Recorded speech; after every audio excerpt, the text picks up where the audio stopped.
Welcome to Second Take, the show that focuses on the issues behind the news. The Fossil Fuel Foundation has revealed that a roadmap is on its way for underground coal gasification in South Africa. Mining Weekly editor Martin Creamer tells us more.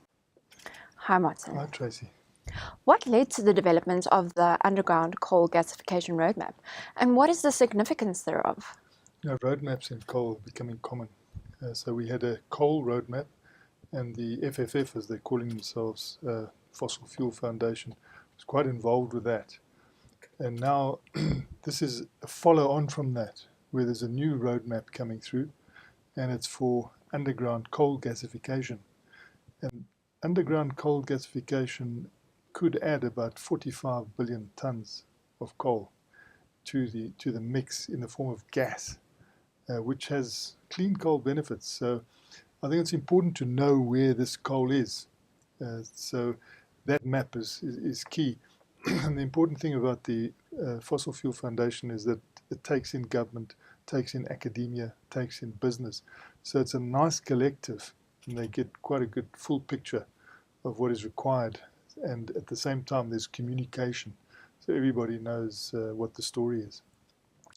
And are there any international success stories when it comes to UCG?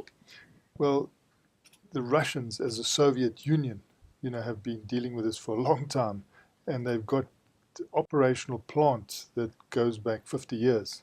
So it is a proven technology, but it's not something that we used to hear. And our conditions probably have to play some sort of a role in that. There'd have to be adaptation. But it is something that's worth pursuing, because we know that people want clean coal. We know that to mine the coal now is like really a schlep, because you've got to create the access for everybody to go down into the underground mine. These days there's a lot of mechanized equipment, which is very expensive. You've then got to get the coal out. You've got to make sure no one gets killed. Then you've got to transport the coal to the power station. Then you've got to burn it, which isn't really so salubrious. But with underground coal gasification, the actual firing of the coal takes place underground. And we know all about the creation of syngas, because Sasol has been creating syngas from coal. That's synthetic gas. It's not someone committing a sin, but it's synthetic gas. And Sasol has been doing that for half a century. But the way they do this, and the access that oxygen has to have, is part of this technology that has been used for some time by the Russians, and is now exciting interests all around the coal world. It's not just South Africa that's doing this. In fact, I'd say Australia is probably leading it. Australia typically have got a lot of entrepreneurial people that want to come to the forefront, maybe in smaller packages, but it's still happening. We've had Eskom do it here for the last 7 years, and they're doing it at Majuba Power Station. So they've got an existing infrastructure that they can work on there.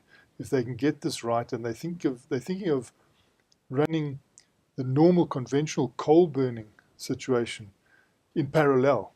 So you get a combined cycle, and you then use a gas as a feedstock, into your power station, which is then burnt, which creates the heat, which creates the steam, which turns the turbines, which turn the turbines in a magnetic field, and you have that great miracle of electricity coming out the other side. It's not something that people are unfamiliar with, but it means implementation. We haven't really implemented it beyond a pilot stage at this stage. And with 45 billion tons of coal around the place, this roadmap will sort of start indicating where this is possible. And what's so fantastic about it is that you're getting an energy from a coal that you wouldn't be able to mine. So this coal is just too deep, it's too inaccessible, you're not going to get to it in the normal mining process, but you can use this technology to reach it and to create the ignition of the coal underground in controlled circumstances, and then pipe that gas up to the surface and use it on surface. The pilot plant at the moment, I think, is going to progress, the one at Majuba, into something more substantial. But The private sector is also active in South Africa. So, you have AfriCarry in Tennyson. That was the partnership of Johan Brandt and the late Eliphas Monkwe. They worked together at Sasol. And then Eliphas, the late Eliphas Monkwe, who has an interesting Russian connection. He used to speak Russian. And of course, this technology comes out of Russia. He then went to BHP Billiton, and he led that coal division for some time.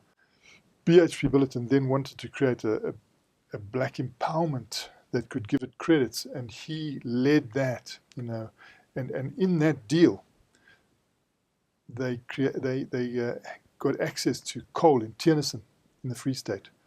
So they have done a lot of engineering there. They're going to link up with an independent power producer, and it's just a matter of time before I think that will actually become a commercial proposition. Starting off using that gas to generate electricity, probably only 50 megawatts to start with, moderate start in the Free State, but also keeping their eye on the fact that, you can do a Sasol mimic.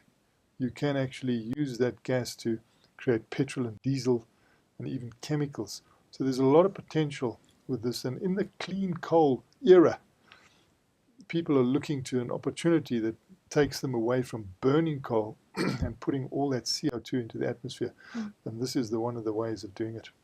And coming back to the FFF, they're celebrating 20 years of existence. What are some of their key achievements? Yeah, they've done very well. I think it's because of their nature, in that they are not just academics, they are not just business, and they're not just government, but they bring a lot of the factors together. And they've had a lot of conferences. They still have a lot of conferences. So there is that communication that's active, but it doesn't stop there. It goes into an educational realm, where people are studying up these things. Students are getting access to the new trends.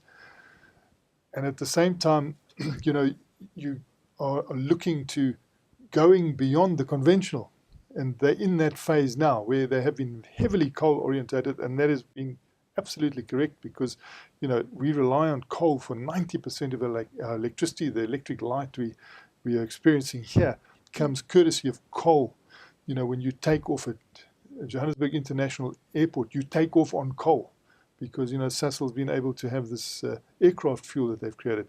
When you go down into the basement to go home now, you get into a car, and the chances are you'll be traveling on coal, because a lot of the petrol that you put into the pumps here, even under other brand names, comes from coal because of where we are. So it's interesting how massive a role coal has played for South Africans. Now you could have a situation where you need to start looking from the FFF point of view, from the Fossil Fuel Foundation. Now 20 years old, they've got to start to broaden their scope. They have been doing that already, as we see with this roadmap with coal gas, but also into shale gas, into other energy activities, alternatives that actually are important for the economy. They're starting to broaden their scope. And I think that the two champions, of the whole thing have been Lionel and Rosemary Falcon, professors at Wits University. And they've done a superb job. And it's important for South Africa to have that educational backbone in coal, because we're so dependent on it. And what are the organization's objectives going forward? Well, they will continue doing what they're doing, but they will broaden their scope. And you can see at the tail end of the speech that was given at the 20-year celebrations, where, Creamer Media was fortunate to get an award. We were also told that we are key to this communication, and we were particularly awarded for our, what they called, very high quality communication. You could see there that the scope is going to be broader, and the activities will also look to job creation, economic development, but with energy at the base. Thanks, Martin. It's a great pleasure, Tracy. That's the show for today. Join us again next week for more news analysis on South Africa's mining industry.